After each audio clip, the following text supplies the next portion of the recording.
샬롬, 좋은 아침입니다. 오늘 말씀은 고린도전서 5장 1절부터 13절까지입니다.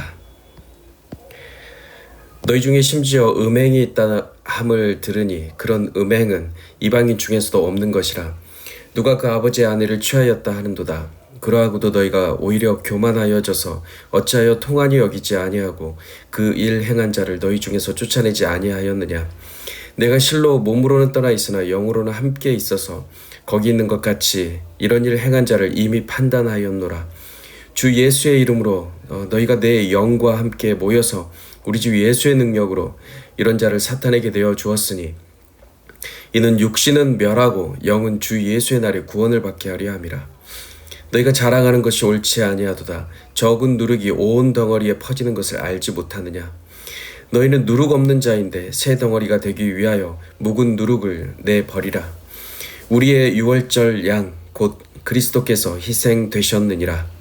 이러므로 우리가 명절을 지키되 묵은 누룩으로도 말고 악하고 악의에 찬 누룩으로도 말고 누룩이 없이 오직 순전함과 진실함의 떡으로 하자.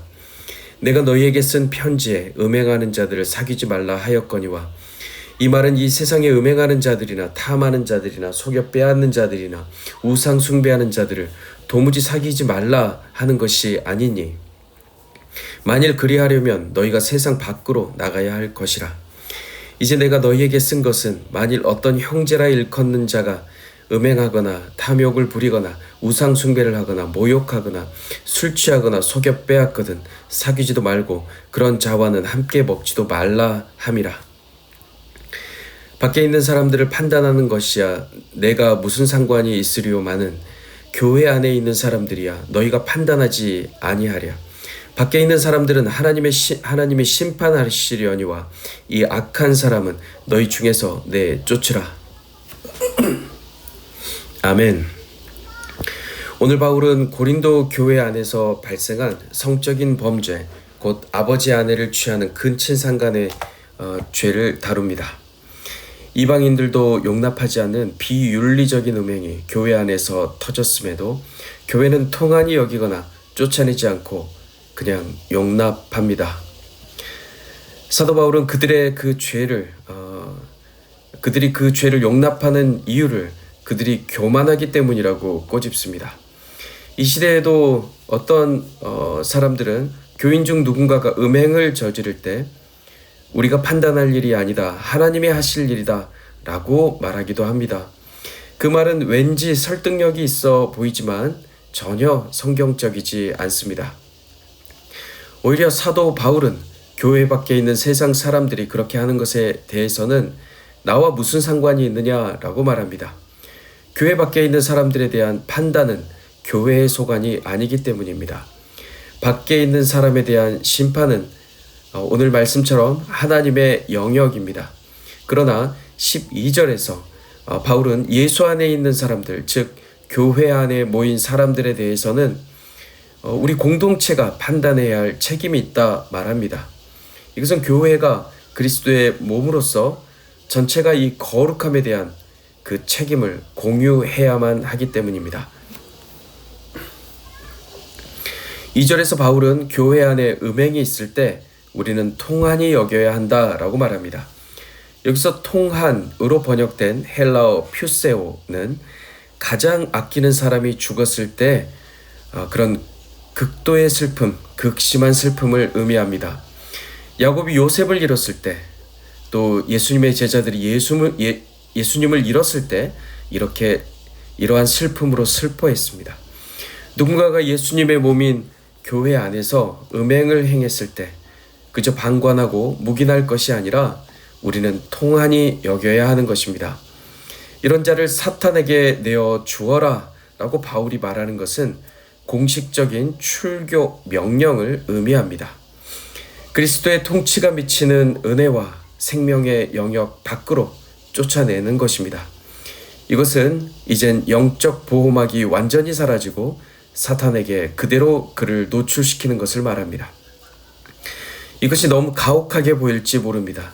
하지만 이렇게 징계하는 목적은 육체적으로는 고통을 당할지라도 이런 시련을 통해 죄에서 다시 돌이키고 구원받을 기회를 주는 것에 있다는 것입니다.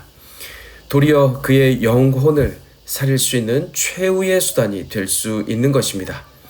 그러니 공동체에서 그를 쫓아내는 것은 음행하는 그를 위한 가장 좋은, 가장 유익한 방법인 것입니다. 고린도 교회에 음행이 틈탄 것은 분명한데요. 이에 더해 교인들의 교만이 틈타 자신들을 영적으로 높이며 스스로 판단하면서 자만하는 태도를 보이는 점입가경의 상태에 이제 들어갑니다. 적은 누룩이 온 덩어리에 퍼지듯 개인의 죄가 개인으로 끝나지 않고 교회 전체로 오염되어 공동체를 파괴시키기 시작합니다. 교회 안의 음행은 삽시간에 전체 교회를 교만의 기운으로 검게 물들입니다. 사랑하는 성도 여러분, 음행의 묵은 누룩, 교만의 묵은 누룩을 버리시기를 바랍니다. 영적 무감각과 안일함, 도덕 불감증으로 그리스도의 몸인 교회가 더러워지는 것을 우린 경계해야 할 것입니다. 우리 교회로 누룩 없는 새 덩어리가 되게 하기 위해 우리의 어린 양 예수 그리스도께서 피를 흘리시며 희생되었음을 기억합시다. 바울은 우리가 이러한 사악한 누룩이 없는 떡, 순전함과 진실함의 떡을 먹으며 교제하자라고 간청합니다. 순전함은 삶의 투명성과 순수함을 의미합니다. 그리고 진실함은 삶의 진정성과 정직함을 의미합니다. 이는 말과 행동이 일치하는 삶, 그 삶으로 오직 그리스도 예수 안에서 거룩해진 존재로서 그렇게 예수를 따르는 우리 그리스도인의 삶이 되자, 행동으로 드러내자라는 의미입니다. 순전함과 진실함의 떡을 먹는 공동체를 바울은 보라, 새 것이 되었도다 라고 감탄하며 말합니다. 그들을 바라봅니다. 새 것은 옛 것을 몰아내는 역동성을 지닙니다. 새 것은 옛 것에 맞서서 자신을 드러내며 삶 속에서 실제로 그것들을 밀어냅니다. 그렇다면 고린도 교인들이 지금 해야 할 일은 무엇입니까? 그것은 그들의 약속된 미래를 지금 방해하고 있는 그것을 제거하는 일입니다. 7절에서 깨끗이 제거하라는 명령은 강한 긴급성과 철저함을 담고 있습니다. 이는 특정한 행동을 즉시 완수하라는 요구입니다. 여기서 바울의 강조점은 과거의 태도와 단절하는 새로운 시작에 있습니다. 바울은 새로운 시작을 선포하면서 우리가 명절을 지키자라고 말합니다. 우리가 명절을 지키자는 말은 계속되는 삶 전체를 가리킵니다. 새 것이 되어서 이제 새 것이 되어 시작하는 이 축제가 하루, 일주일이 아니라 평생 지속된다는 것입니다. 새로운 삶의 축제 속에서 우리가 이제 새 것이 되어서 새로운 삶의 축제를 여는 이 축제 속에서는 악과 사악함을 퍼뜨리는 그 누룩이 설 자리가 없습니다. 사랑하는 성도 여러분, 믿는 자로서 우리의 도덕적인 경계를 어떻게 세워야 할까요? 세상 바깥으로 나가 그리스도인들끼리만 살아야 하는 것일까요? 그렇지 않습니다. 그럼에도 불구하고 세상 속에서 부정한 것들과 단호히 결별하고 그 안에서 구별된 삶을 추구하며 살아내야 할 것입니다. 다만 교회의 공동체 안에 음행의 죄와 이에 더한 교만의 죄가 퍼져 있다면 단호히 대처하시기를 바랍니다. 바울은 음행하는 자들과 사귀지 말라고 강력하게 경고하고 있습니다. 다만 이 시간 기도하는 것은 이 모든 것을 주님의 사랑 안에서 하시기를 권고드립니다. 이 땅의 모든 주님의 교회가 순결함과 거룩함으로 세상 가운데 빛과 소금으로 살아가며 일상 속에서 복음을 증언하는 그 거룩한 사명을 오늘 잘 감당해내길 주님의 이름으로 축복합니다. 샬롬.